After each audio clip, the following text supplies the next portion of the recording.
बीना सांसद और आजाद समाज पार्टी के प्रमुख चंद्रशेखर आजाद इस वक्त बातचीत के लिए हमारे साथ मौजूद है। सर, कावड़ यात्रा शुरू होने वाली है, उससे पहले एक बार फिर से उत्तर प्रदेश में नेम प्लेट को लेकर विवाद छिड़ा हुआ है। उत्तराखंड में भी निर्देश लागू किया गया है कि नाम लिखना अनिवार्य होगा। देखिए, पिछली बार भी माननीय सर्वोच्च न्यायालय ने इस पर अपना फैसला दिया था। अगर पुनः इस तरह की चीज़ों को उठाया जा रहा है तो वो सर्वोच्च न्यायालय के फैसले का अपमान है। मैं इस पे इतना ही कहूँगा कि सरकार को लोगों को जोड़ने की बात करनी चाहिए कि ना कि लोगों में भेदभाव पैदा करने की या लोगों को तोड़ने की बात नहीं करनी चाहिए। तो ये फेलियर है सरकारी और ये राजनीतिक एजेंडा है। जनता ने पिछली बार भी इसको नकारा था और इस बार भी जनता इसको नकारेगी। हालांकि बस मैं चाहता हूँ कि पिछली बार बहुत हिंसा हुई थी, तो इस बार उस तरह की हिंसा ना हो। पुलिस को अपनी जिम्मेदारियों को अदा करना चाहिए। छोटी सी साइड लग जाती है, उस पर एक बहुत बड़ी घटना हो जाती है। कई बार हमने गाड़ियों को इस तरह टूटते देखा, ये सबके सामने, कुछ छिपा हुआ नहीं, और शायद उसमें कोई कार्रवाई भी नहीं होती, कई लोगों को चोट भी लगती है। तो पुलिस ये ध्यान रखे कि कावड़ियों के सम्मान के साथ आम जनता का सम्मान भी सुरक्षित हो, उनके जो सड़क पर चलने वाले वाहन हो वो भी सुरक्षित है, उसका ध्यान भी सरकार रखे, पुलिस और एडमिनिस्ट्रेशन रखे। एक सवाल ये भी है कि समाजवादी पार्टी के पूर्व सांसद हैं एसटी हसन, वो आतंकियों से तुलना कर रहे हैं। जो धर्म पूछ रहे हैं, मुजफ्फरनगर का भी मामला सामने आया था, वो पहलगाम हमले से तुलना कर रहे हैं कि जिस तरह से धर्म पूछा जा रहा है। ढाबा संचालकों की बात करें या दुकानदारों की बात करें। देखिए, ये वो उनका अपना बयान है। हालांकि इस बात को नकारा नहीं जा सकता कि जब धर्म पूछने वाले आतंकी हैं, तो अब जो धर्म पूछ रहे हैं उनको क्या कहा जाए। मैं तो जात पूछने वालों को, जात के आधार पर जुल्म ज्यादती करने वालों को भी जातंकवादी कहता हूँ। इनमें और आतंकवादी में बहुत ज़्यादा फर्क नहीं। जो जाति पूछते हैं, जाति के आधार पर अन्याय करते हैं, शोषण करते हैं। इससे हटकर एक सवाल है कि अभी आप कौशाम्बी जा रहे थे, खूब बवाल देखने को मिला, वहां पर तोड़फोड़ भी की गई, कई कार्यकर्ताओं को गिरफ्तार भी किया गया। आपने अपने पेज से एक ट्वीट भी किया है जिसमें आप दिखा रहे हैं कि पुलिस वालों के साथ कैसे लोग मिलकर जो है वो तोड़फोड़ कर रहे हैं। देश का महान मीडिया उस बात को नहीं दिखा पा रहा है जो उन्होंने हमारे खिलाफ झूठ तो फैलाया। झूठ के कहते हैं ना, झूठ के पाँव नहीं होते। उन्होंने झूठ फैलाया कि भीम आर्मी के लोगों ने हिंसा की, आजाद समाज पार्टी के लोगों ने हिंसा की। मैंने उस दिन भी कहा था कि हमारे लोग हिंसा नहीं करते हैं, अम्बेडकरवादी कभी हिंसा नहीं करता है।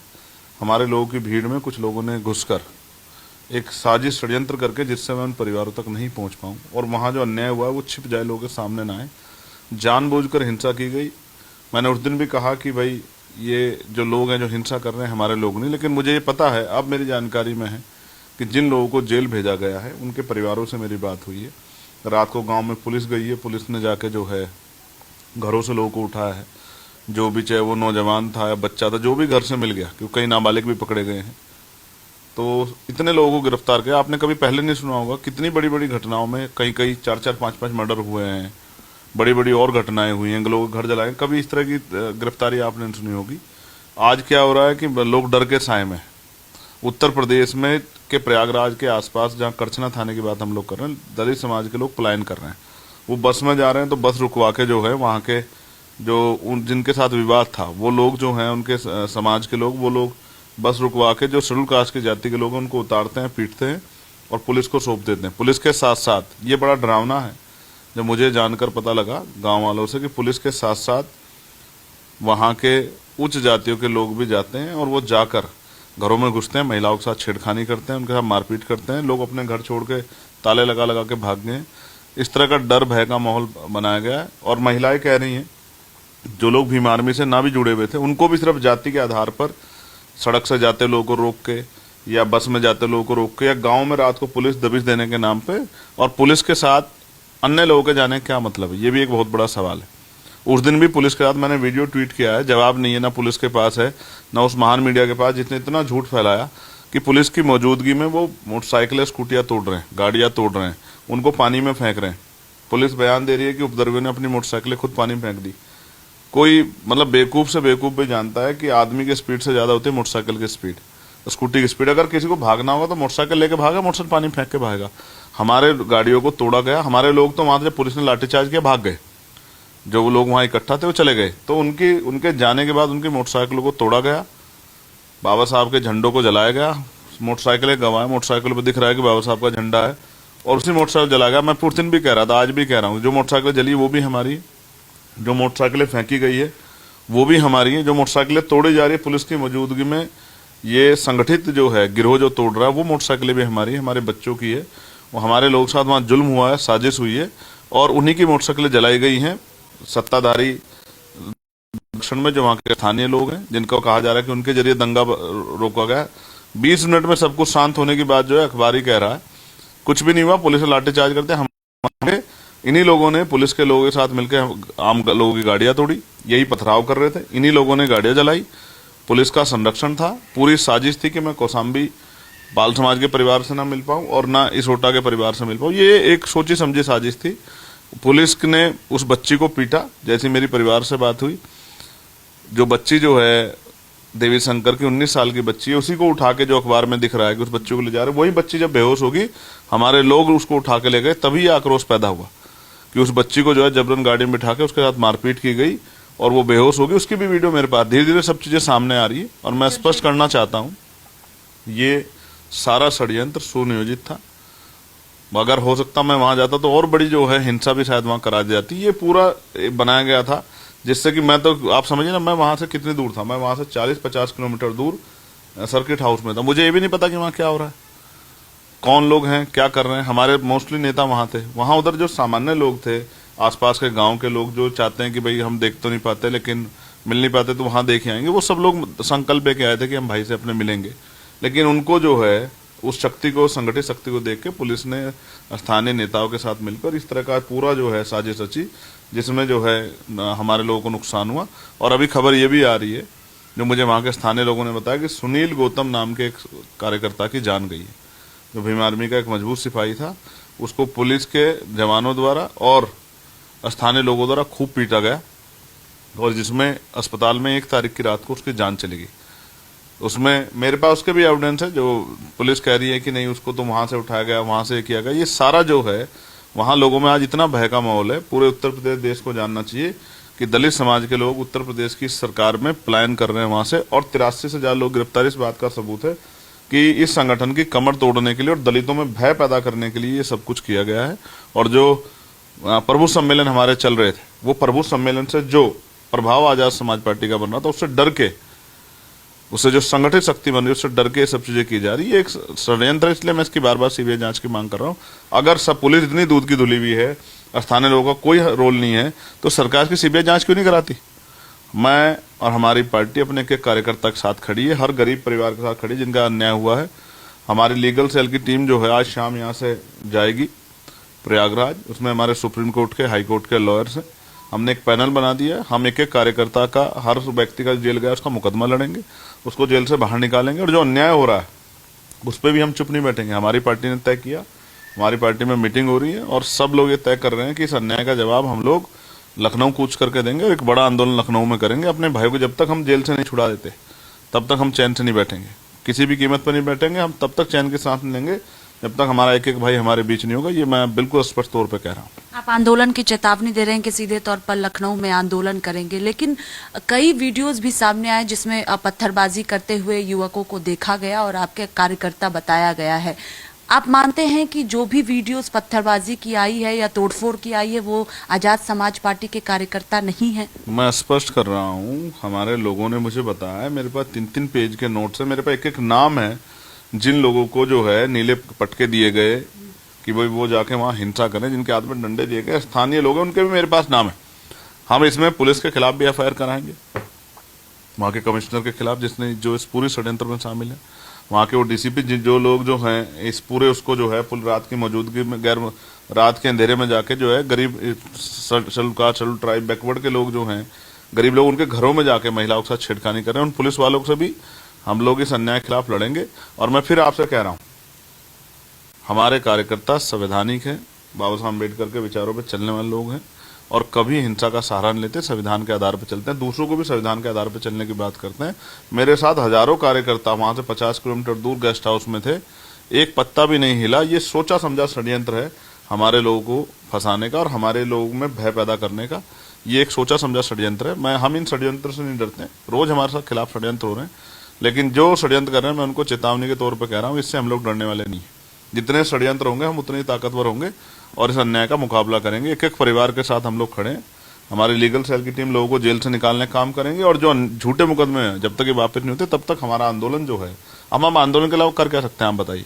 हम संवैधानिक लोग आंदोलन ही करेंगे भाई। हम और दूसरे संगठनों की तरह कोई हिंसा तो नहीं कर सकते जैसे दूसरे संगठन करते हैं। अब देखो कितनी हिंसाएं होती हैं। बंगाल इस बात का गवाह है, तमाम जो है जगह इसके बात के गवाह है। अब ये आगरा इससे कुछ दिन पहले जो हुआ था सब गवाही है। तो हम तो संवैधानिक तौर पर आंदोलन कर रहे हैं, न्याय मांगने का काम करते हैं। हम कमजोर वर्गों के लोग हैं और हम ये समझते हैं संविधान के जरिए ही हमारी मुक्ति का रास्ता है संघर्ष करके। तो हम तो संविधान के आधार पर चलते हैं। तो इस देश में आंदोलन करके अपनी बात को जो है, अपने साथ जो अन्याय हो रहा है उसकी आवाज उठाना, ये हमारा संवैधानिक अधिकार है, हम उसका प्रयोग करेंगे। क्या चंद्रशेखर आजाद फिर कौशाम्बी जाएंगे पीड़ित परिवार से मिलने के लिए, इतने बवाल होने के बावजूद भी? मैं जब तक जिंदा रहूंगा तब तक अन्याय के खिलाफ लड़ता रहूंगा। कल 3 तारीख को हमारा हर जिले पे ज्ञापन है। उसमें हमने स्कूल जो बंद किए गए तो उनके खिलाफ वो ज्ञापन था कि स्कूल ना मर्ज किया जाए, उनको बंद ना किया जाए और स्कूल में सुविधाएं दी जाए। उसके साथ साथ कौशाम्बी की घटना की सीबीआई जांच हो और ये झूठे मुकदमे हमारे लोगों पे लगाए गए, इसकी सीबीआई जांच और ये झूठे मुकदमे वापस लिए जाए। इसको लेके हमारा प्रदेश स्तरीय हर जिले पे ज्ञापन होगा। और मैं कौशाम्बी नहीं, मैं हर उस जगह जाऊंगा जहां दलित, पिछड़े, मुसलमानों, आदिवासी और गरीब किसी भी जाति धर्म के लोगों पर अन्याय अत्याचार होगा, मैं वहां जाऊंगा, उस लड़ाई को लड़ूंगा। हम लोग चैन से नहीं बैठेंगे। मैं सो भी नहीं पा रहा इस अन्याय, जो अन्याय में देख रहा हूँ उसके बाद जो है मुझे नींद भी नहीं आ रही है। और मेरा मन यही है कि मैं किस तरह से वहां पहुंच के उनकी मदद करूं। लेकिन क्योंकि हमारे कंधों पर जिम्मेदारियां हैं, इस जिम्मेदारियों के नाते मैं थोड़ा सा आराम से जो है लीगली वो कर रहा हूं। वरना मेरा बस चलता तो मैं अभी उन परिवारों के बीच में होता जहां मेरे भाइयों को जेल में रखा, उन जेल में होता। मैं जेल से नहीं डरता, मैं मुकदमों से नहीं डरता। लेकिन मुझे कमजोर करने के लिए, कहते हैं ना किसी बड़े पेड़ को अगर नुकसान पहुंचाना हो तो पहले उसकी शाखाओं को काट लिया जाए। तो हमारे कार्यकर्ताओं का मनोबल गिराया जा रहा है, उनको मारा पिटा जा रहा है, पे झूठे मुकदमे किए जा रहे हैं, जिससे कि ये जो आजाद समाज पार्टी का बरगद जैसा आंदोलन भीम आर्मी का तैयार हो रहा है देश भर में, इसको कमजोर किया। इससे नहीं हम लोग जाने वाले। यहाँ तो बहुत लोग हैं पूरे प्रदेश में, पूरे देश में, विदेशों तक हमारे जहां लोग रहते हैं उन सब में गुस्सा है। और उस गुस्से का जवाब जो है, अब आप देखिए, हमेशा जब भी अन्याय हुआ हमने दिल्ली में जंतर मंतर पे, लखनऊ में बड़े से बड़े आंदोलन किए। एक और बड़ा आंदोलन करने की तैयारी हम लोग कर रहे हैं। अपने लोगों की सुरक्षा करना हमारा अधिकार है। वहां जो भय का माहौल है, अगर वो नहीं रुका, ये जो अवैध गिरफ्तारी है नहीं रुकी, ये झूठे मुकदमे वापस नहीं हुए, बहन बेटियों के साथ जो रात के अंधेरे में पुलिस के कर्मचारी जाके अन्याय कर रहे हैं, तो उस मान सम्मान के साथ खिलवाड़ नहीं होने। अपने बहनों की रक्षा करना हम लोग जानते हैं। इन स्थानीय लोग जो गुंडा बन के जो है पुलिस के साथ सहयोग करके पुलिस के पीछे खड़े होकर मान लो बहनों पर का अपमान कर रहे हैं, इनको हम लोग छोड़ने वाले नहीं है। आखिरी सवाल है मेरा कि चंद्रशेखर आजाद अपने कार्यकर्ताओं को क्या संदेश देंगे, क्योंकि एक माहौल पूरी तरह से बनाया गया कि चंद्रशेखर आजाद ने अपने कार्यकर्ताओं को छोड़ दिया, पुलिस ने गिरफ्तार कर लिया, गंभीर आरोप भी लगे हैं और चंद्रशेखर आजाद ने अपने कार्यकर्ताओं को ऐसे ही छोड़ दिया। कह रहा हूँ ये बिकाऊ मीडिया तो पता नहीं क्या क्या दिखाएगा। पहले दिन से और आज ही नहीं, इतने मामले हो गए 2019 के बाद, 17-18 के बाद शायद ये को पहला मामला हुआ। दिल्ली में भी एक मामला हुआ था जिसमें सारे आरोप लगे थे, बाद में कोर्ट ने वो खारिज किया मामला। इसलिए खारिज किया ना कि वो भी जो पूरा दिल्ली में जब सतगुरु रविदास जी हमारे गुरु घर पे हमला हुआ था और वो आंदोलन हुआ था, वहां भी हमारे लोग नहीं थे, पुलिस के निगरानी में जो लोग थे उन्होंने ही, जो विरोधी लोग थे उन्होंने हमला किया था। बाद में सुप्रीम कोर्ट ने मामला खारिज किया। इसी तरह से ये मामले भी खारिज होंगे। और मैं फिर कह रहा हूं, हम कभी किसी कार्यकर्ता का हाथ नहीं छोड़ते। हमारा तो एक एक कार्यकर्ता हमारा परिवार है। लेकिन जो हमारे विरोधी दल हैं उनके हाथों में खेलकर मीडिया इस तरह का वो बनाता है कि उन्होंने तो दूरी बनानी, उन्होंने तो पल्ला झाड़ लिया। मैंने उपद्रवियों को के लिए मना किया कि कोई हमारा संगठन मैं जानता हूं ना, जब मुझे भरोसा है कि हमारा कोई कार्यकर्ता उपद्रव कर ही नहीं सकता तो मैं क्यों कहूंगी उपद्रवी हमारे लोग। मैं तो कह रहा हूं कि वो जो निर्दोष पकड़े गए वो हमारे लोग हैं। मैं जानता हूं जिनके कान पकड़वाए गए ना, ये आप समझो पूरे दलित समाज का अपमान किया है पुलिस ने। वहां पूरे दलित समाज का अपमान किया। इतनी हिंसा होती, किसके कान पकड़वाए पुलिस ने? लेकिन शेड्यूल कास्ट के गरीब बच्चों को पकड़ के घरों से उठा के रात को जाके जो अपने काम पे से आया था, कहीं से आया था, उनको पकड़ के लाए। मैं उन महिलाओं के स्टेटमेंट सुन रहा हूँ कि हमारे बच्चे तो घर में थे, वो तो बीमार में जुड़े हुए भी नहीं है, वो तो पढ़ रहे हैं, वो तो काम पे से आए थे, उनको पुलिस उठा के लेगी रात को और ले जाके बंद कर दिया। उनके कान पकड़वा के पूरे दलित समाज का, पूरे बहुजन समाज का अपमान किया है। ये जानबूझ के दलित समाज को नीचा दिखाने के लिए किया जा रहा है। इस अन्याय का हिसाब होगा। ये अन्याय जो है हम लोग सहेंगे नहीं, इसके खिलाफ हम बड़े से बड़ा आंदोलन करेंगे और उसकी तैयारी जो है हम लोग कर रहे हैं। किसी भी कीमत पे एक भी कार्यकर्ता का हम लोग हाथ नहीं छोड़ेंगे, उनके साथ खड़े रहेंगे। खून तक की जरूरत पड़ी तो खून तक देंगे। सड़क और कोर्ट की लड़ाई तो बहुत छोटी बात है, जान भी दांव पे लगाई है इस आंदोलन के लिए, पूरी ताकतें। और मैं कुछ दल तो सिर्फ इसी इंतजार में रहते हैं कि किसी तरह से चंद्रशेखर को आजाद समाज पार्टी भीमार में बदनाम किया जाए। लेकिन आज बहुजन समाज के लोगों में बल है इस बात का कि अगर कहीं भी कोई अन्याय होता तो भीम आर्मी उनके लिए खड़ी है, उनकी ताकत बन खड़ी है। और भीम आर्मी पर जब भी कोई हमला होता है तो भी समाज उनके साथ खड़ा होता है। कोई राजनीतिक दलों को इससे तकलीफ होती है, वो इधर उधर की बात करते हैं, उनको जो बच्चे निर्दोष बच्चे जेल भेजेंगे उनसे मतलब नहीं है। उनको सिर्फ ये है कि किस तरह से आजाद समाज पार्टी चंद्रशेखर आजाद के बारे में, भीम आर्मी के बारे में झूठ फैलाया जाए जिससे लोग का विश्वास इनसे कम हो। लेकिन उनको ये नहीं पता जिसके सर पे करोड़ों माओं का आशीर्वाद हो, जिसके लिए करोड़ों बहनों के हाथ उठते हों, जिसके साथ जो है उनके गरीब बुजुर्गों का, बड़ों परिवार के बड़ों का, नौजवान भाइयों का हाथ हो, वो चंद्रशेखर, वो भीम आर्मी आजाद समाज इतनी जल्दी कमजोर नहीं पड़ेगी। ये बात सब लोग जान लें। मैं जानता हूँ हमेशा इस गरीब समाज ने मेरा साथ दिया, मुझे ताकत दी है। और चाहे इनके आगे कितना झूठ आप फैला लो, अभी भी कुछ मीडिया के लोग जाके वहाँ इस तरह का झूठ फैलाएंगे कि चंद्रशेखर से तो लोग नाराज हैं। वो सब लोग जानते हैं कि उनकी लड़ाई चंद्रशेखर ही लड़ेगा और चंद्रशेखर उनके लिए जान की बाजी लगा खड़ा है और हमेशा खड़ा रहेगा। चंद्रशेखर मर तो सकता है लेकिन अपने भाइयों का हाथ नहीं छोड़ सकता। ये बात याद रखें सब लोग। बहुत शुक्रिया बातचीत के लिए। देखिए, साफ तौर पर कहना है प्रयागराज मामले को लेकर कि अपने कार्यकर्ताओं के साथ हैं और झूठे मामलों में पुलिस ने फंसाया है। कैमरा पर्सन सचिन के साथ स्वाति पाठक, भारत समाचार, दिल्ली।